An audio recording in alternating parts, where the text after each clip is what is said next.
What's your highlight of a very long international career? I actually got asked that question not very long ago, and unfortunately I'm not one of those players that remembers an awful lot about games that they've played in or experiences they've had on the rugby pitch. So the things that really stand out are the things I don't do very often. So I scored a hat-trick against Saracens, which is virtually unheard of for a second row, and a drop kick against Bath at Loftus Road in about 2000, I think it was year 2000. So yeah, those two. Now, a very long career, as I've already said. What do you think the key to longevity is? Fitness, genetics. When I first started playing, I was seen as a bit of a freak in terms of the size of me. I was sort of 16, 17 and 19 and a half stone and 6'9". So I think with those sort of natural genetic attributes, you don't have to do perhaps some of the work that a lot of players that enter the professional game have to do to build up muscle and all that sort of stuff. I already had kind of a natural strength and ability that meant that I didn't put my body through extra pressure during my career. So I think consequently I've sort of preserved my health and well-being throughout. Let's talk a bit about internationally, England, 2007 World Cup. Fond memory, disappointing memory? I absolutely loved that experience. The whole World Cup for me was just magical. Up until that point, I'd not played in a World Cup match, even though I was gone to Australia in 2003. I didn't play a game, so that was kind of my. I've got to do this, got to have this on my CV, and to get to the final was pretty special when we had so many doubters and no one really believed that it was even possible, and we were sort of on the cusp of going out of that World Cup as the worst ever defending champions, and then got to the final surprisingly, and we're a whisker away from winning it again. So I loved it, loved every minute. Now, what do you make of the current England second race? I think there's a wealth of talent there. Launchbury and Laws have played exceptionally well over the last couple of seasons. There's a number of guys who are injured. Launchbury, one of them just recently, which is disappointing for him and disappointing for England as well. But there's some good backup guys. Dave Atwood's been around the scene for a while.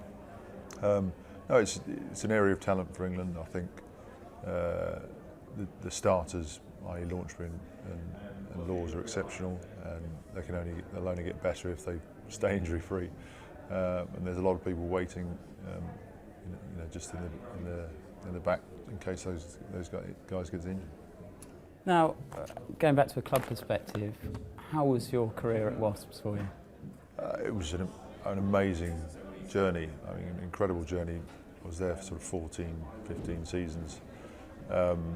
Went from very low, sort of probably one of the worst sort of seasons in Wasps history at the very start, to then just going on a journey on the up and up to the point where Mr. Warren Gatland came to the club and we had 3 of the most amazing seasons ever, winning back-to-back championships and Heineken Cups and Parker Pen Shields and trophies everywhere. Truly momentous time, and with what made it so special was that the group that I was able to do that with were together for sort of 7 or 8 years prior to that, so it was extra special. So, what prompted the move to Toulon? Well, what happened was that I over a number of years would get to my end of my contract and re-signing, and I'd re-sign, and then in that period 4 or 5 of my mates would not be re-signed or would sustain an injury, which meant they couldn't play anymore, which meant they left. So year by year I was sort of making new mates, losing mates, making new mates, losing mates, and it went through a period. But I always had a kind of group, a core group of us who I was good mates with, and we had a good time. It got to a period where I'd basically outlived all of my mates. So I'd come back from the World Cup in 2011 and I simply didn't know anyone. I didn't know anyone in the changing room, and I didn't know anyone in the coaching staff. Added to that, the medical teams changed. Seemingly everyone had changed, but I was the kind of one element that had remained the same. And I thought, well, this feels like a new club, a new era to me, and I don't necessarily believe I belong here anymore. So it just prompted the decision. I'd already been asked by other clubs during the World Cup if I was interested in moving, and it was the first time I'd made a very personal and choice, just purely for myself. I'd always made choices in the past based on how I could help out the side, or what was better for my England career. And this time it was just a purely individual decision that I needed to make, and it was the right one. And how was the French experience? I loved it. I'm glad I made it. I wouldn't have made it any earlier. People say, well, would it not have been better if you'd spent 4 or 5 seasons there? I think I judged it perfectly. I had only signed for a year, I ended up playing for 2 years, and I loved every minute of it.